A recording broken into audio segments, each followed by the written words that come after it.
Hey everyone, this is Jason Humbard, pastor of Carlock and St. Paul's United Methodist in Etowah, Tennessee. I just wanted to come to you today and to share a midweek message with you, just a short devotional. As I was sitting on my porch yesterday, well, you can tell this is one of my offices, one of my many offices, my pickup truck.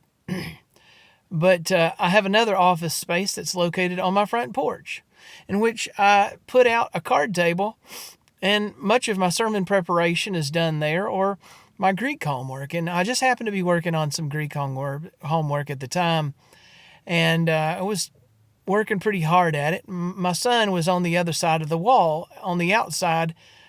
Here I was, and he was on the inside looking out at me. And he cracked the door open and he said, "Daddy?" I said, "Yeah." He said, "Would you like a study buddy?" And I said, Well, sure. So he brought a little chair out. He pulled it up and he set it next to me. Now, he told me, I said, "What made you decide you wanted to come out here with Daddy?" Well, he said, "I just saw you were sitting out here working. You were all alone. And I just didn't want you to have to be alone." He said, "You're doing good at Greek, Daddy. You're doing a good job. Keep up the good work. I know you can do it." And it brought a smile to my face. He said he just didn't want me to be alone out there. That he wanted to come out and sit with his daddy. And he brought his math homework out, and we both worked together side by side on that card table sitting on the front porch. It's a reminder to me of 1 Thessalonians chapter 5 and verse 11. It says, "Therefore encourage one another and build one another up just as you are doing."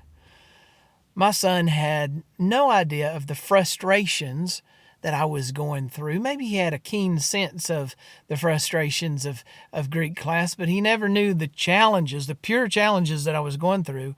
He doesn't have much of an awareness of all the fears and worries that go along with what I do, or with his mother's health and the concerns that are there.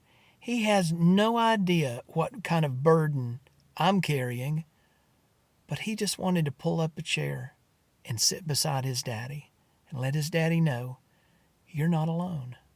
I love you. And you're doing a good job." You know, sometimes I think that we neglect that part of Christianity. Maybe we take good care of ourselves and maybe we don't. But we often forget to encourage one another because we're all going through a battle, and many people are going through battles they just don't talk about. And sometimes people just don't even want to share their battles with you, and maybe they can't. But just for you to know that there is a struggle there, just for you to know that they are having problems, you don't have to know all their details. You just have to know that there's a need. And when there's a need, we're called to jump in there to encourage. And that's the way it was with my son. He doesn't know all the details. He just saw a need. And so he jumped in there as my study buddy, and he decided to join me, to sit beside me. Friends, we all need somebody. We all need one another to sit beside us so that we don't feel alone on these lonesome trails that we may find ourselves on, these rocky roads. Be an encouragement to someone. Be there to build one another up. As 1 Thessalonians chapter 5 and verse 11 says, you don't have to know everybody's details. All you have to know is that there's a need. So be there for them. Sit beside them. Be an encouragement to them and pray with them. God bless you all. I hope this message was an encouragement to you and a motivation to do the very work of Jesus Christ that you and I were both called to do as the church, and that's to build one another up in the faith. Have a wonderful week.